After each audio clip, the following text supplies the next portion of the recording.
You know what? I had a few requests that I'm about to accept for me to just be unscripted and just start talking how it is on podcasts. And I've gotten a few invitations to just kind of put it out there and that's great. Be said. And you know what? The ones that need to hear it and the ones that are going to be offended by it are the ones that are going to be quietly and privately making changes. So they're going to start questioning themselves. Or they're just going to get a louder voice. And, that's more deals for everybody else.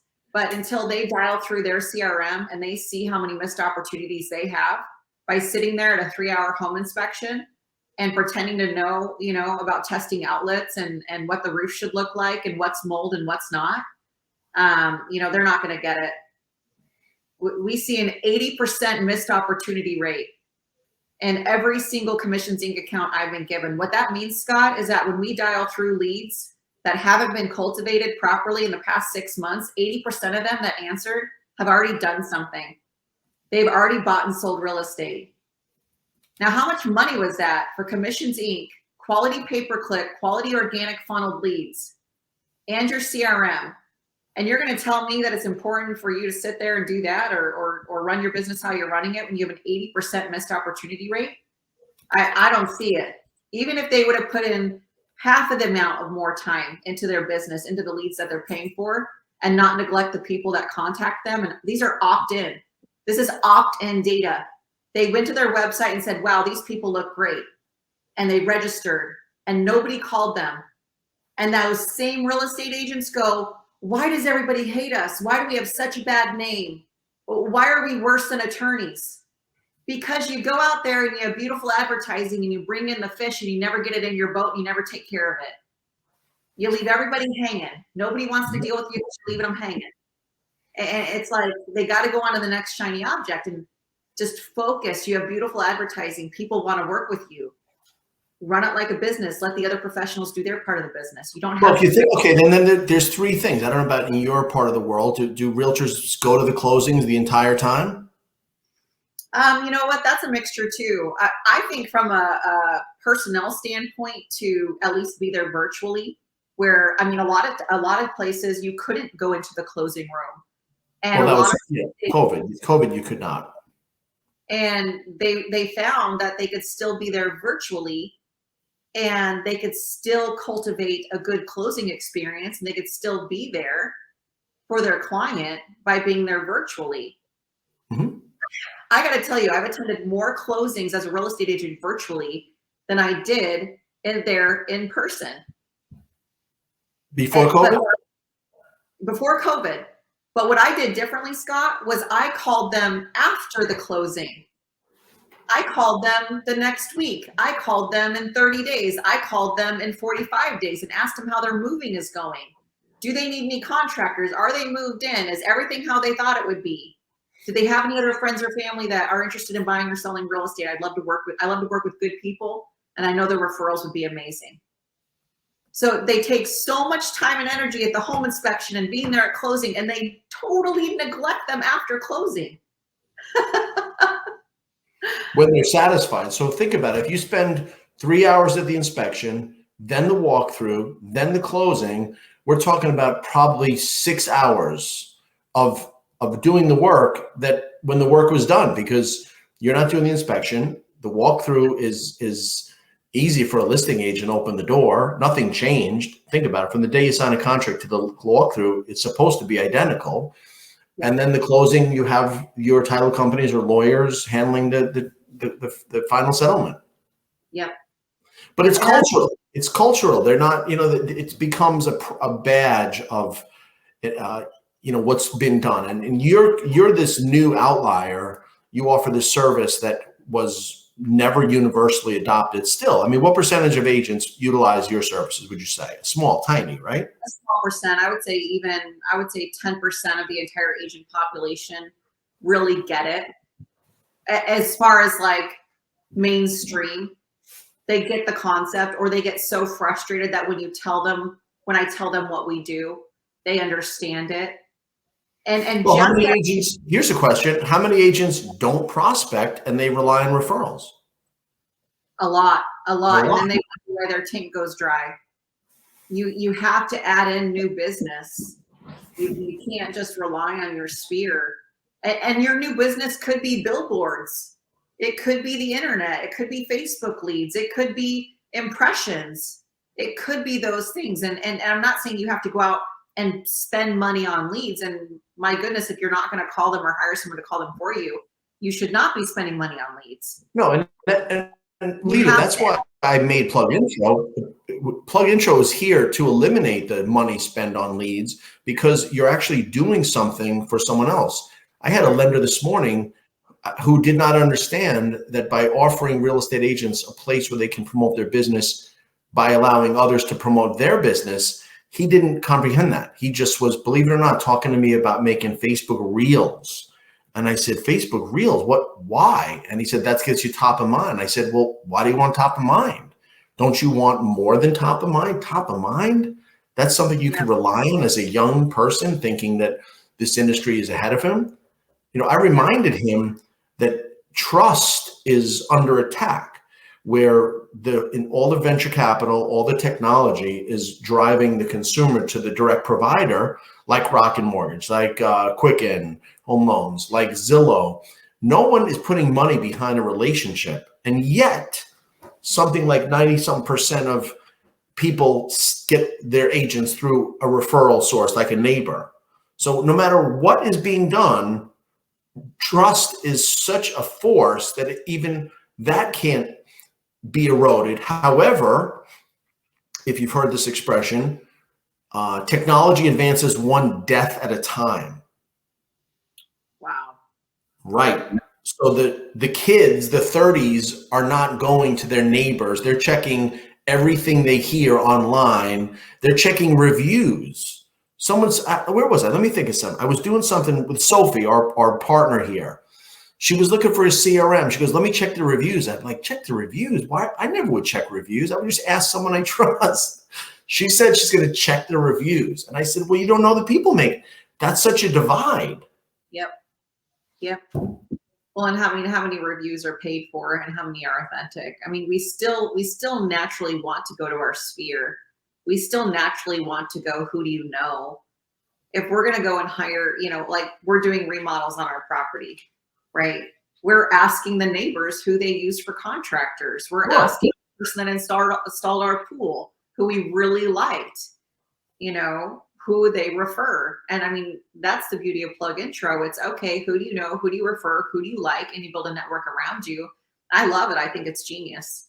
I absolutely support it. I think there's such an opportunity where to create a reciprocal relation, but you have to give something else. I mean, we've been in this business, and I spoke to this lender today, and I said, well, why don't you want to end the chase? Why wouldn't you want to stop the rejection? Why not stand out in the market and have something really, really compelling to share, to offer? And the bad news is, I really don't think he got it. If you've just entered an industry which is based on attracting eyeballs, that means you've eschewed creating trusted relationships. Yeah. That's what you've done. You know, and you need to trust others. Well, the fact of the matter is that when you have a cold lead, even an opt-in lead that saw your beautiful advertising, came to your landing page, filled out everything, and they're expecting your phone call, or even an outbound cold call through like Vulcan 7, like a FSBO or Expired or something, you still have to do 2 to 5 more phone calls to earn that lead's business, and don't make any mistakes, than somebody that's personally referred to you that you barely know. Of course, there's no trust. I could go to the gas station on my way to my office, get my mango pineapple bang that I always get. They know me there now. And they could say, hey, we know this great Remax team. They need off-market properties. That's what you do, right? And I go, yeah. They're great. I'm going to give them your information. Okay, great. I look forward to it. They put me on a 3-way text with them. Those people are going to sign up. But somebody that clicks on my Facebook ad or finds me on Google, we do follow-up for 90 days for them to sign up. Unless they check personal references, right? but they're going to go call 5 other companies. But that person that was referred to me by the gas station attendant isn't going to check any references or ask any other companies or shop at all. They're going to hire. Now transfer that to real estate. It is exhausting for real estate agents to have to do 2 to 5 more phone calls and not make any mistakes. When they're personal referrals, they can literally forget to call them and they won't go anywhere else. Absolutely. And I'm guilty of it. And I hate shopping. If you give me an inch of direction, if I asked you what's a nice restaurant in your neighborhood, I would believe it. And I wouldn't even think of going anywhere else. I just don't want to do it. I want to be told. I want to be clued in, and I don't need different choices. I'd rather just say, well, she's cool. She knows where to go. That's where I'm going. Yeah, absolutely. Absolutely. And if we get that back to real estate, the best way to get a client is to have this network of people around you that do things other than real estate. You have your home inspector, you have your main plumber, you have your main contractors, your do-it-all electricians, your pool people, your lenders, this whole community, your schools. Your school. The moms control so much. Yeah, that was the power of community events pre-COVID. Some of my strongest teams that just needed a little bit of help with their lead flow cultivation. And really, we did a lot of sign calls. We did a lot of speed to lead with their organic traffic. But when they started doing community events monthly, they didn't have to buy tons and tons of leads, because those were coming in like crazy. You have to be there in a physical or a digital sense. And some of the best things that happened to me were just being in the space and gaining exposure. That's what it is. And unfortunately, between some of the part of the country is north and gets cold weather and you don't do much, and then COVID shut down cities. And the bad news about the COVID shutdown of cities is that it was a great excuse for someone unlike you. For introverts, it was fantastic. Now there's no more social stigma. I get to stay home, which is a lot more than you think a number of people. It's like half the people. They enjoyed their space. And it really played into the real estate concept of building a nest, building your home. So it really is tied together. But if you're out and about, but listen, I went to an event the other day. Fantastic. It ended in 3 hours and I can't go back to it. And I wasn't giving anything to anyone. I gave them the gift of my presence, which is who cares? Yeah. But in an online setting, such as PlugIntro and others, if you could benefit others, boy, you're in a place where you really can cultivate. And be honest with you, social media has gotten so antisocial. It's become a look at me broadcast. People are desensitized to the posts. Yeah. Well, yeah, they're scrolling past a lot too. I mean, you can't rely on all that. When everybody's going right, you got to go left, and I really do think that, COVID did do a nice break for everybody to, kind of think outside the box, challenge their business practices, give everybody a break. But now when there's things that we can do in person and we can socialize, I think that people appreciate them a lot more. I think that I've known that people get, pretty good attendance rate. I know that, our gathering at my son's school every Tuesday morning for the church service, it's packed now.